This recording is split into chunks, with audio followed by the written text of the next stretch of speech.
देखिए, अगर खुदा का वजूद साबित न हो और खुदा न हो तो क़यामत की वाकई कोई जरूरत नहीं है। इसी को मैं वाज़ेह करना चाह रहा हूं आपकी खिदमत में। अब कैसे पता चलाएं कि खुदा है या नहीं? अगर खुदा नहीं है तो क़यामत नहीं है, अगर खुदा है तो क़यामत है। अब ये कैसे तय करें? तो देखिए, कुरान मजीद का ये तरीका नहीं है कि वो जब तौहीद की कोई दलील दे तो फलसफे या मंतिक की बातें करे।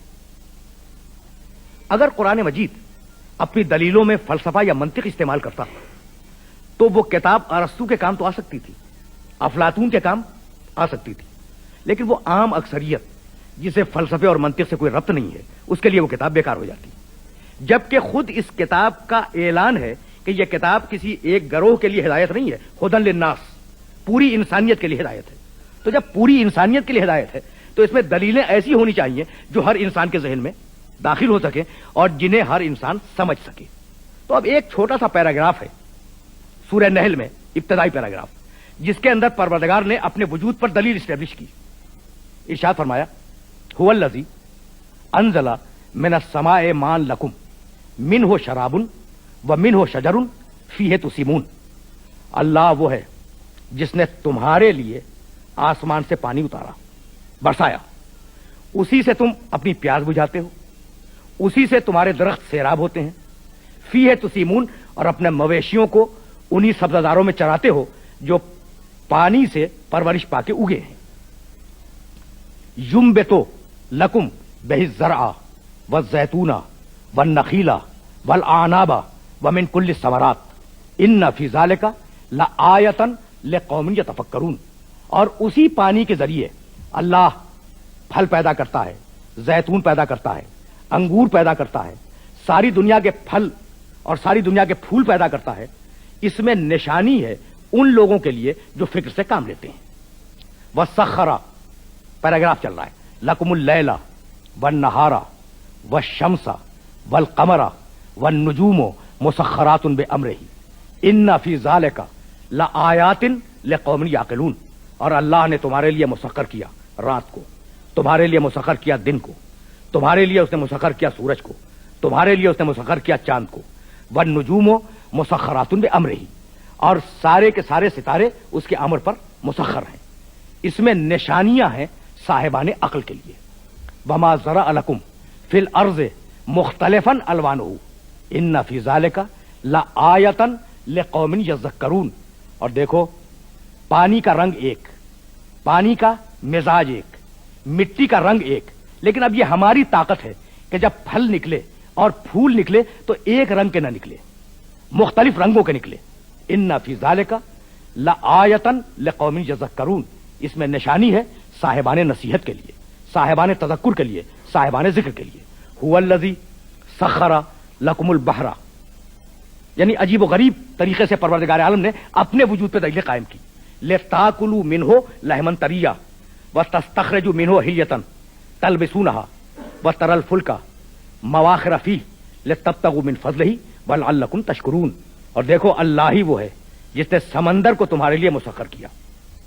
अल्लाह ने समंदर को तुम्हारे लिए मुसख्खर किया ताकि तुम अपने लिए उस समंदर से ताजा गोश्त हासिल कर सको। जरा मैं चाह रहा हूं कि यह आय मुबारका मेरे मोहतरम सुनने वालों की समाज के अंदर महफूज हो जाए। हुवल्लज़ी सख्खरा उल बहरा लिताकुलू मिन्हु लहमन तरिया व तस्तखरिजू मिन्हु हिल्यतन तलबिसूनहा।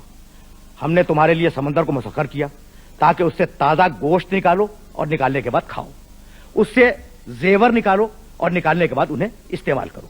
वले तब्तगू मिन फज़लिह, और समंदर के जरिए तुम फजल खुदा को तलाश करने के लिए, रिस्क को तलाश करने के लिए इधर से उधर जा सको।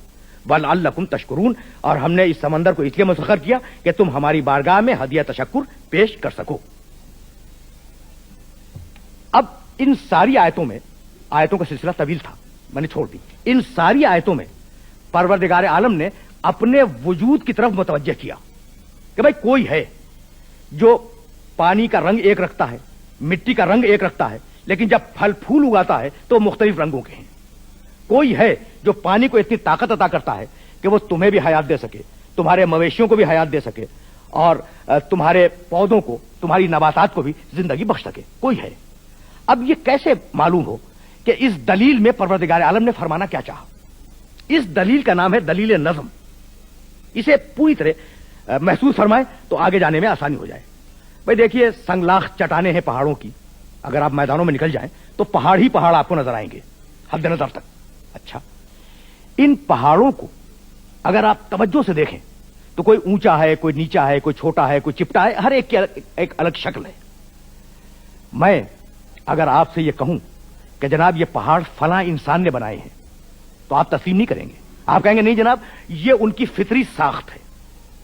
جو نظر آ رہی ہے کسی انسان کی ساخت بنائی ہوئی شکل نہیں ہے، بلکہ یہ ان کی فطری ساخت ہے.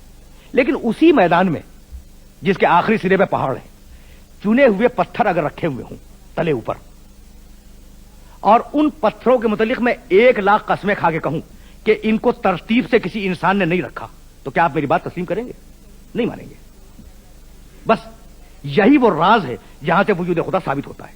یعنی آپ نے پہاڑوں کو دیکھا اور میں نے آپ کی خدمت میں عرض کیا کہ جناب یہ پہاڑ فلاں انسان نے تراشے ہیں، آپ کبھی نہیں مانیں گے. کہیں گے نہیں جناب، یہ فطری طریقے سے اسی طریقے سے پیدا ہوئے.